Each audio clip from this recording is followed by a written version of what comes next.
Welcome to Real Estate Exposed, helping people in San Diego buy, sell, and refinance their biggest investment, delivering you timely truths, exposing important issues, and helping you get into the right home.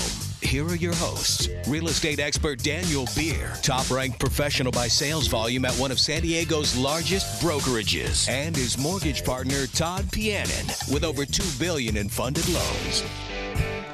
So glad to be back with you here on Sunday morning. You're with Dan Beer of the Beer Home Team at Keller Williams Realty, #1 agent in San Diego County, year-to-date per broker metrics and MLS statistics.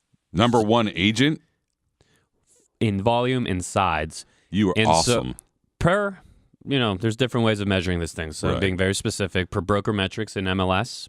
So we're very proud of that, but we are prouder to be with Todd Pianin, Home Street Bank, the guy we trust all of our lending questions, information, planning, and basically our economist, right? He's essentially, you, Todd, are our internal economist, keeping the amount of time you spend just tracking what's going on with the markets. So it's good to be back in studio with you. It's great to be back in studio. And it's actually the last time we're together for the year because we don't have a show next week. We don't have a show next week. We want to wish everybody a happy holidays, whether you celebrate Hanukkah, Christmas, Kwanzaa, any holiday you're celebrating. We wish you the best. And we're sorry we're not going to be with you next Sunday, but we want you guys to have a great, great, great holiday season.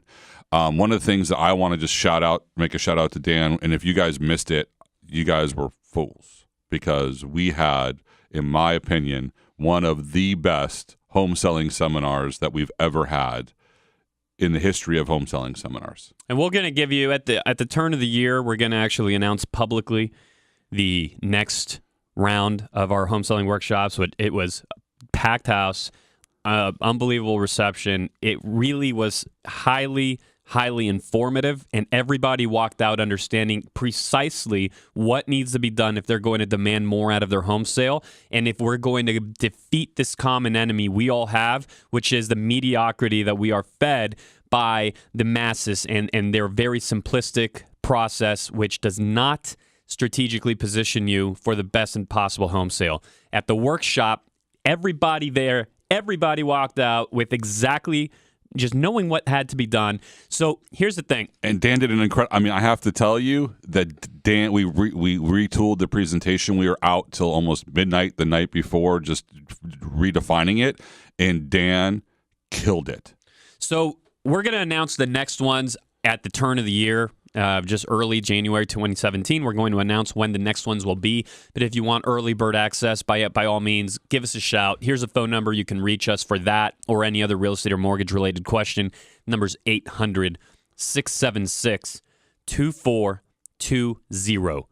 800-676-2420. You're listening to Dan Beer and Todd Pianin. This is Real Estate Exposed.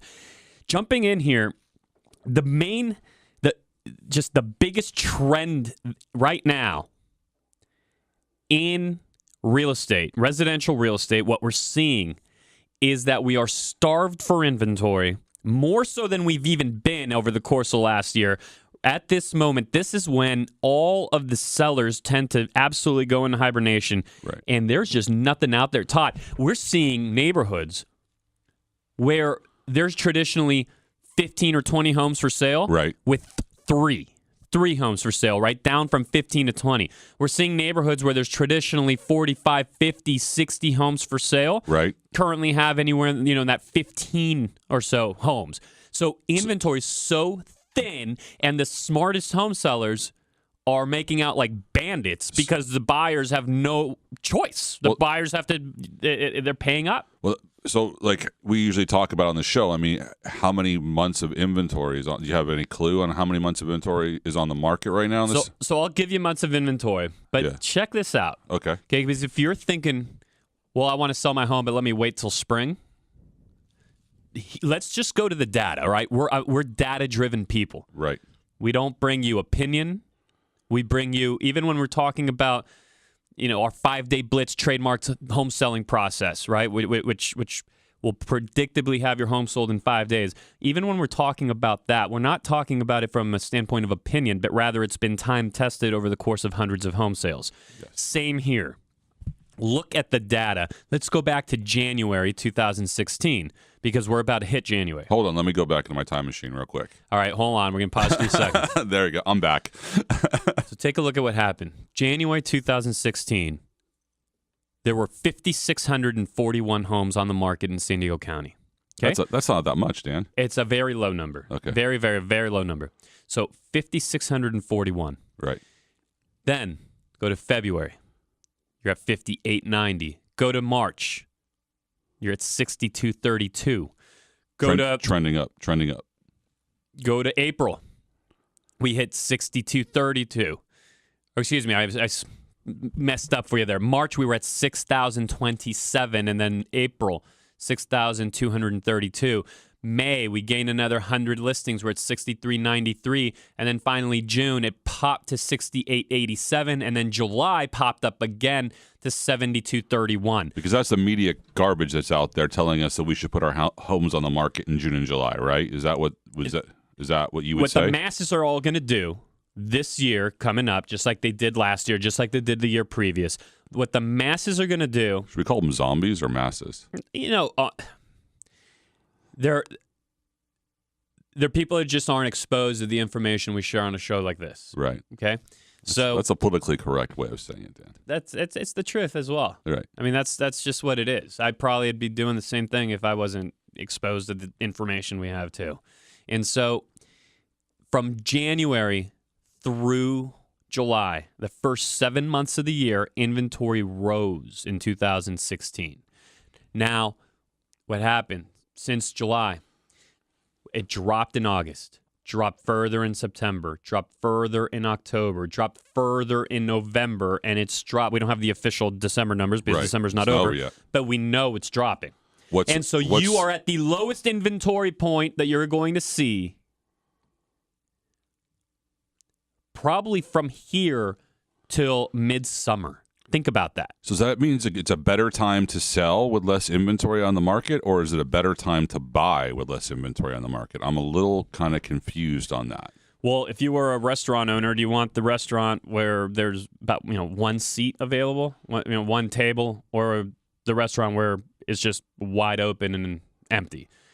Anytime there's less supply, anytime there's less supply to meet the demand or versus the demand, you're going to see pricing pressure push up. You also have buyers in the marketplace right now that are the most serious, that must make a move. You have people that are trying to squeeze in into purchases for tax reasons, for to accommodate their 1031 exchanges. Right.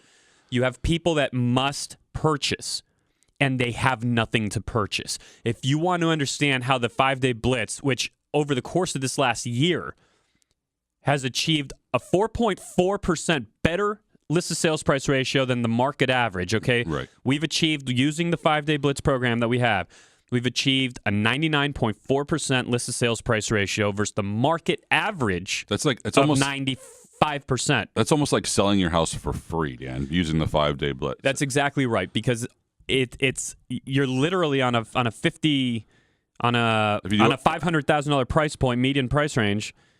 You're literally making $22,000 more because of the process. Now, if the process has served people that well, right, over the course of the year, right, now throw in throw in the fact that there's no inventory for you to compete with. Add the spark to the flame, so to speak, or what do you say? How do you say it? Add the and you're making money, right? And you're making money. So it's just important to understand that, okay? And that trend of low inventory. The lowest inventory point right here, December, January, and how it just starts to rise going into the summer. That is repeated year after year. You're listening to us so that you don't do what everyone else is doing. Okay, so talk to me as, let's say, a friend. If I'm going to sell my house today and there's less inventory on the market for me to buy, I mean, that's got us, and I want to move, right? Because we've talked about the trend of people not staying in their homes as long as they've been as they have in years past, and you outgrown the home, outgrown the neighborhood, or just ready for a change in their life, and they bring their house to market with you. I mean, it also makes it more difficult for them to find something, right? That's precisely what paralyzes so many. And I want to spend time on that here coming up out of the break. If you're selling your home to take advantage of the low inventory we're currently seeing and will see in January, February. Between like this window is the best low supply, high demand window of the year.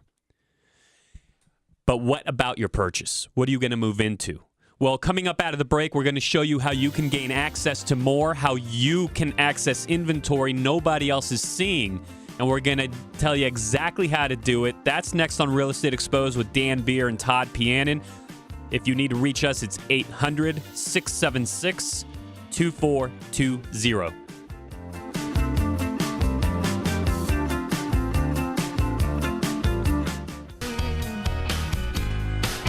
We're back with you, Real Estate Exposed. You're with Dan Beer and Todd Pianin.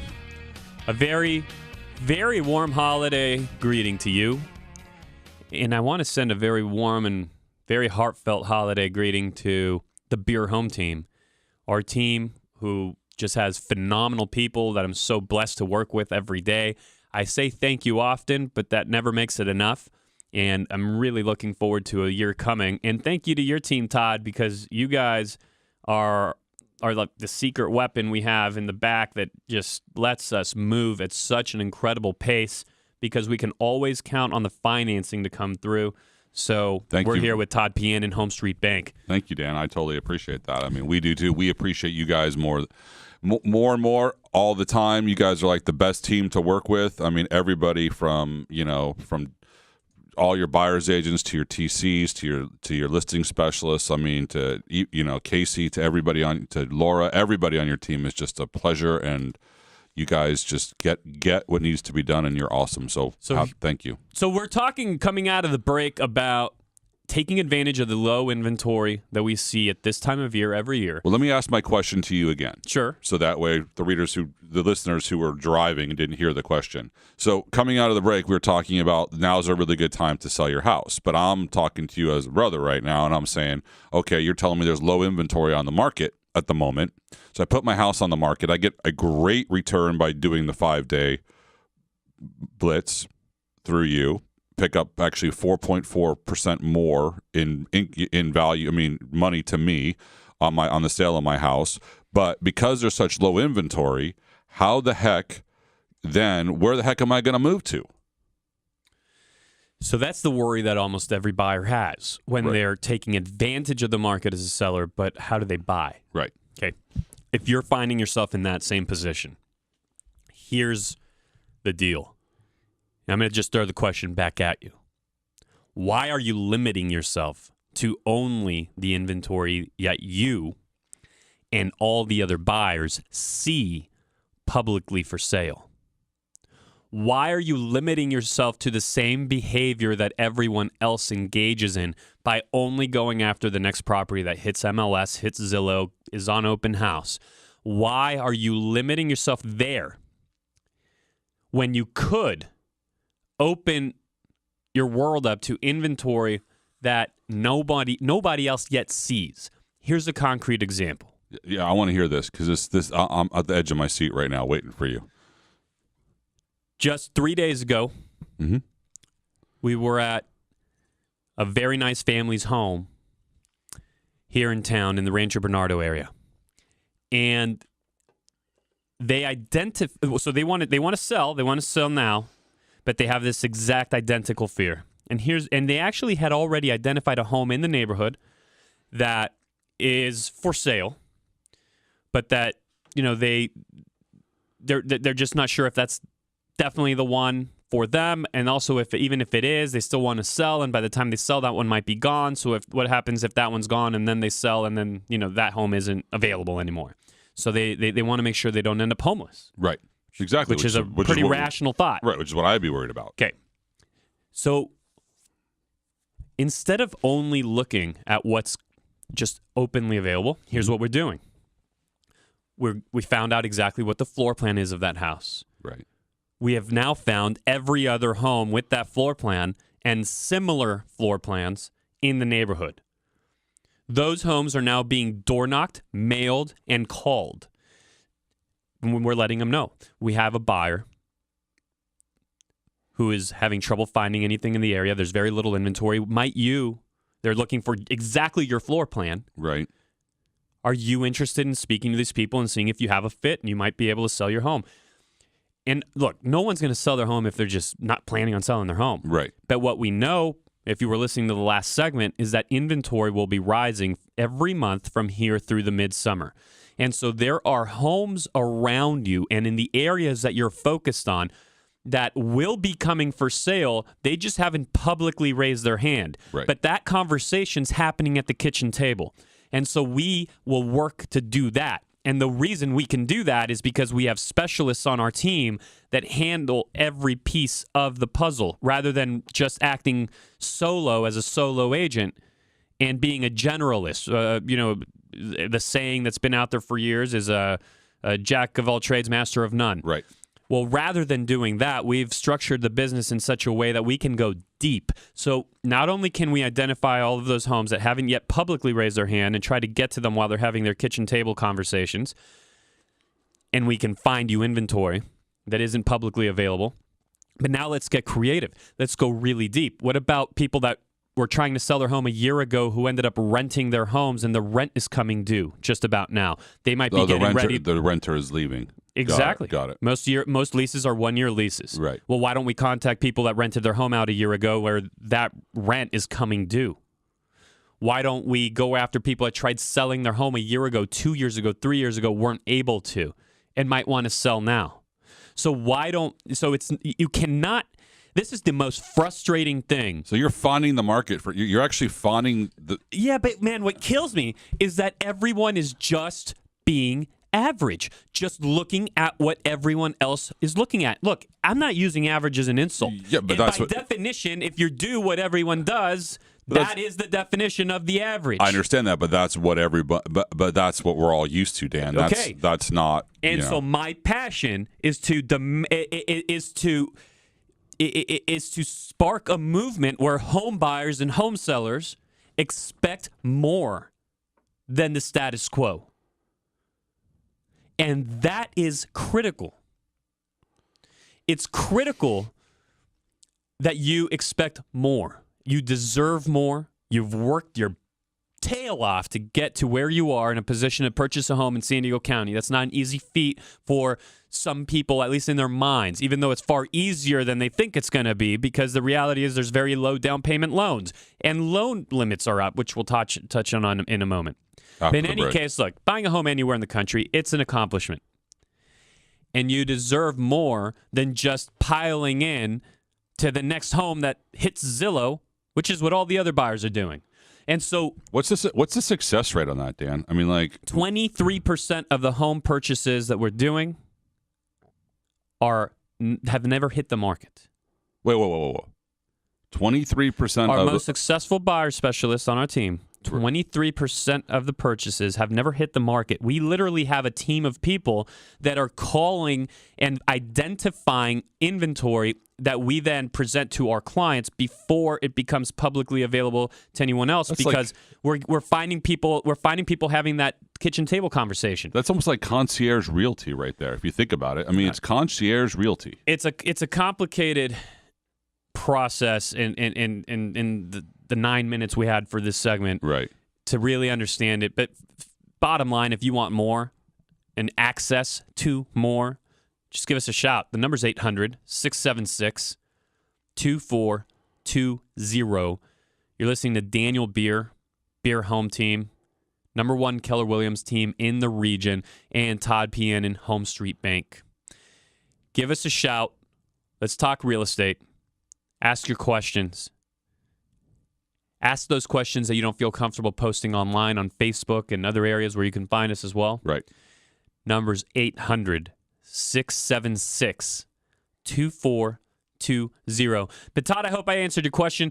When you're taking advantage of today's market as a seller, the way to do it, because you'll have to then buy, is to get access to homes that don't yet have competition and that haven't yet raised their hand, so no one else knows of them, and that's how you get it done. You're listening to Real Estate Exposed, News Radio 600 Kogo, Dan Beer, Todd Pianin.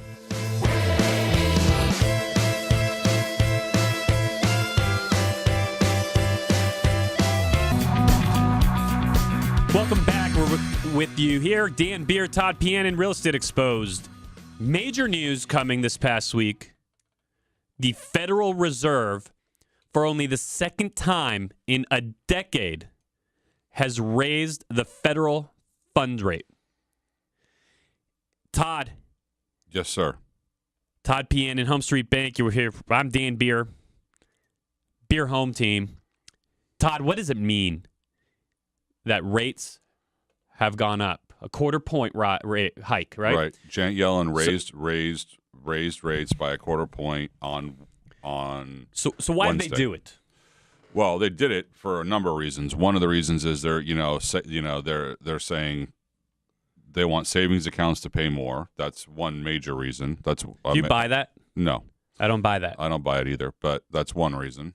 Another reason they're doing it is they're also saying that big ticket buyers rates are still rising, but their rates are still low, meaning that mortgage rates. We've had basically a secondary market in the jumbo market that is basically non-existent.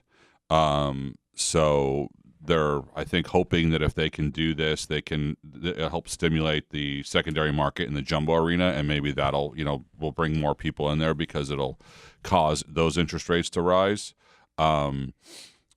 I think that the other reason they're doing it is they're saying that there's more people working. We're at the lowest unemployment rate. But there's so much controversy over the employment rate. Correct. Because of the way it's reported Right. and how many people are said to. Look, I don't know. I don't know how much of it is conspiracy theory and how much of it is real, but how many people are said to have simply exited the job market because they just can't find work. Right. I mean, truth is, though, if I drive around San Diego County, I see help wanted signs pretty frequently, though granted, they are for, they're for you want to get me started in this unemployment food rate? jobs and You want to get me started in this unemployment discussion? I can go crazy on this unemployment we discussion. seem to have tickled Todd. Go ahead. Because the data is so ridiculous and it's so skewed because when people fall off unemployment, we think that they're employed. So when you're on unemployment, you're getting the Fed or the state paying you unemployment money. When you go off of that, which usually only lasts for 2 years, then they think you have a job. So there's so many people who are not employed, period, that don't have a job that we're not even counting to make these numbers look so much better, and which is creating like these types of things happening where we're seeing interest rates go up by a quarter point because we think the job market is so great and Obama did such a great job, hiring people. I'm sorry, Dan. It's a bunch of BS. The help wanted jobs I see are for low-wage jobs. Low-wage jobs. We just raised our minimum wage in the state of California across the country. So the California one. Don't get me started now. Exactly. But I mean, let's have a serious conversation. Yes, there are help wanted signs for minimum wage jobs. We just saw McDonald's is now coming out with screens that you order from because they don't want to pay the cashiers to keep their prices down. So again, I get it, I understand, but I mean, they're pushing. What ends up happening with these sort of, I want to say, I'm sorry if I offend anybody, with these liberal kind of agendas that go one way towards things, it ends up having massive consequences. If you think of, you think of companies leaving the country where it's cheaper. Now, we saw what happened with Carrier, and Trump came in and saved the day, supposedly, and got them to commit to staying. But until we see people keeping some of their jobs, they are still moving out some. They are moving out some. But in any case, I think it was a win because they were going to move them all out. Right, exactly. But also, I mean, look in California. I mean, we have the highest workman's comp in the country. We have now one of the highest minimum wages in the country, and we're seeing people and we're seeing jobs leave like crazy. Even though we have I would say one of the most beautiful places to live in the world is San Diego, California. But this whole unemployment number, every time I hear this, it just makes me absolutely crazy because I know. Well, the way they count it is. Okay, let's back up here. Yep. The point of employment is it's an indicator of how much our country's producing, how productive our people are. The CPI, basically. You're talking about the Consumer Price Index. Well, no. The purpose of the employment rate. Employment rate, okay. The purpose of employment. Right. Okay. Right. As far as tracking it is to understand how productive our people are. Right. who's contributing to society. Right. Why wouldn't it just simply be a function of we know how many people there are in the country, roughly. Right.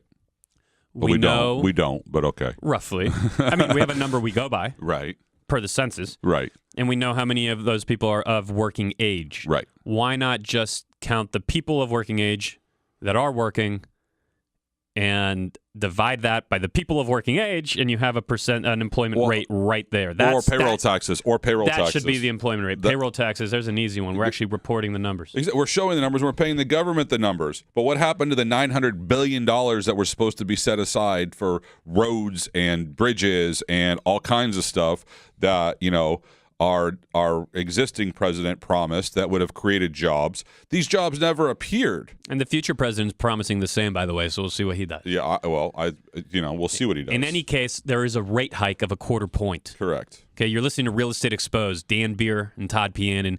The Fed has raised rates by 1/4 point, only the second time in the last decade. But this is the Fed borrowing overnight rate. Correct. So the federal funds rate. You understand what that means? Yes, I do. So can I explain it to our listeners? Absolutely. Explain that, and also explain what the hike ultimately will mean for them. So, okay. So what the Fed funds, what it is the bank borrowing rate. So when banks loan banks money, so what they're doing is they're increasing the rate for the overnight borrowing rate. So if let's just call it a big bank, and I need some capital because I'm making some loans on Tuesday. So I'm going to borrow overnight to cover my loans because I may not have the deposits to do it, and I'm going to have to pay Dan's bank, who he owns that bank. I'm going to pay him a higher interest. I'm going to pay him a little bit more money. So what does this do? Well, one of the things this does, Dan, for sure, is it's going to help the banks make more money. That's the first thing it's going to do. The second thing it's going to do is you would ultimately think that we're going to see our savings account rates go up a little bit. We'll see money market rates go up a little bit. So those are some of the good things. We'll probably see a short-term rally or short-term bump in the in mortgage rates, but I don't think it's going to last. I think you're going to see it. It'll come back the other way. So we'll see what happens. One thing we have learned is that to some extent we can't predict much. Correct. Right. I mean, we look at what we were predicting with the stock market after the election. Right. And everyone thought everything was going to fall apart. Now we're at record highs. Right. We thought that rates were going to jump last time they were raised, right? A number of months back, we had a rate hike. And they sold off. They sold off, and rates actually went down. Correct. So it'll be interesting to track. But here is what is definitely for sure, and we're going to follow up on this in the next segment. Rates are going to rise. They have been rising. They've been rising since the election. They may sell off at some point, but will they be higher or lower come some years from now? Okay. By most people's estimate, they will be higher. And what does that mean for home prices? Common thought is that home prices automatically go down as rates go up. You'll find as we come out of the break that history says it isn't always that way and can be quite different. So we're going to take a look at that, and we're going to peek into the crystal ball. You're listening to Real Estate Exposed. You're with Dan Beer and Todd Pianin. Connect with us at 800-676-2420. If you're in any way looking at a mortgage loan, whether it be a refi loan or a purchase loan, especially with all the changes in the government, plus now the rate hike, you need to talk to a bona fide professional that's been doing this for going on decades, and somebody that's seen recessions, seen us come out of them, seen us go back in. Basically, somebody that's lived through this before. Give us a call. Talk to Todd Pianin. Number's 800-676-2420.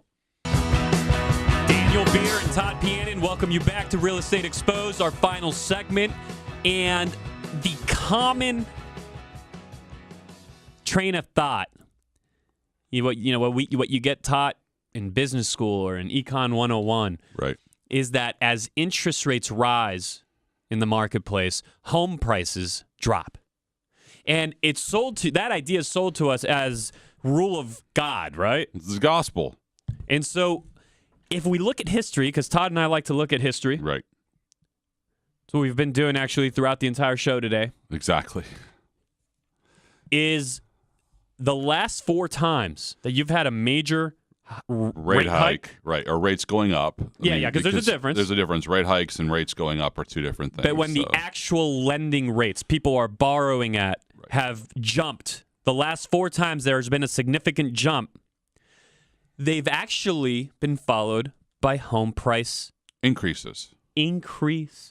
Correct. Which is very interesting. Let's go through the last 4, Todd, and then let's peek into our crystal ball as for what we see coming up here, because we are definitely moving into an upward moving interest rate environment.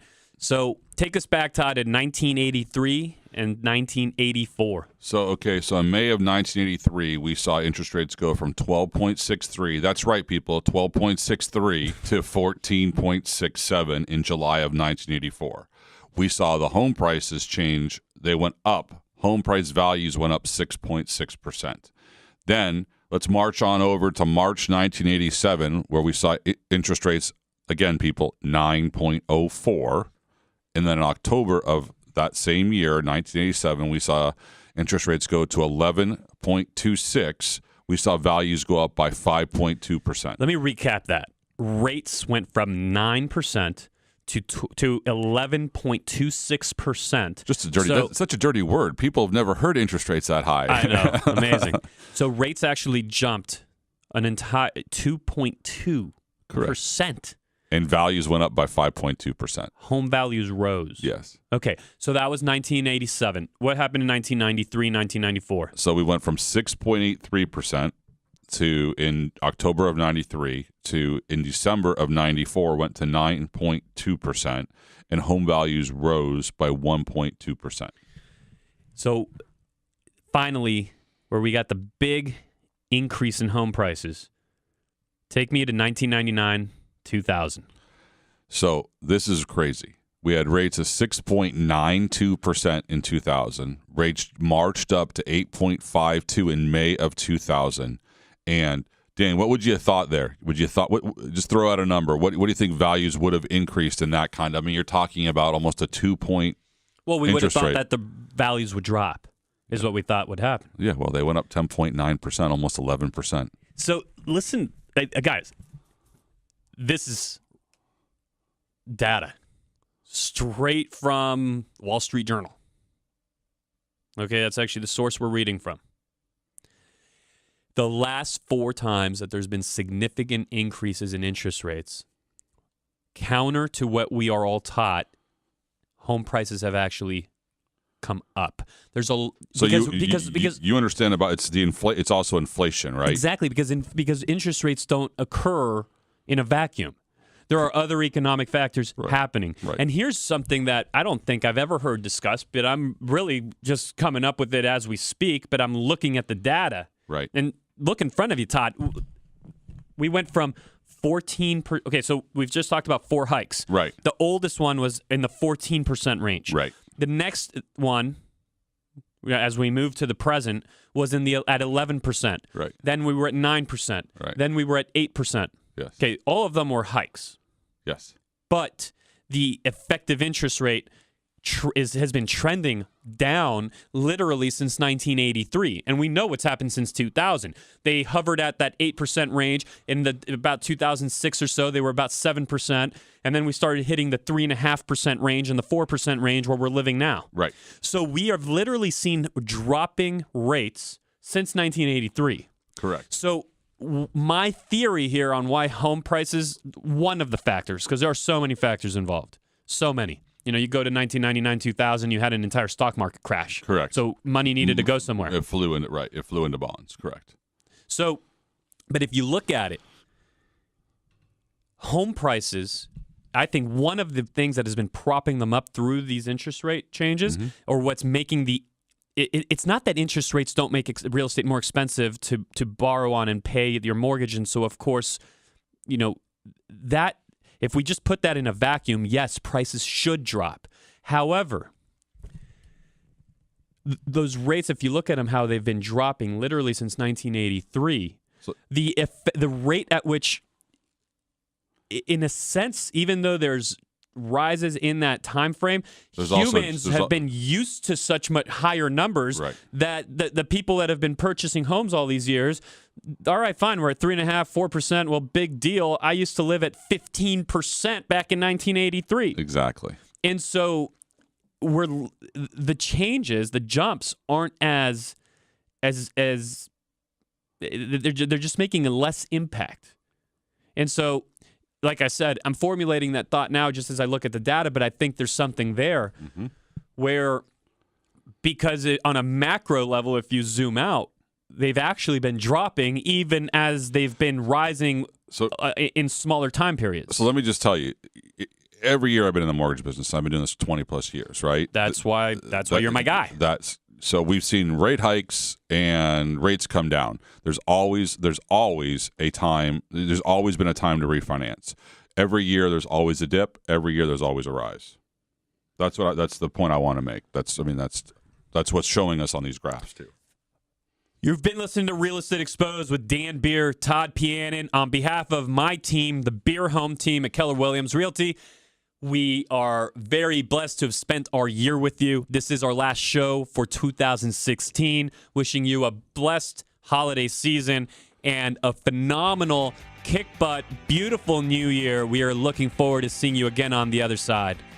I'm Todd Pianin from Home Street Bank, a member of the FDIC, equal housing lender, NMLS ID number 304014. And Taisha and I are wishing you all the best in this coming new year, and we will see you next year.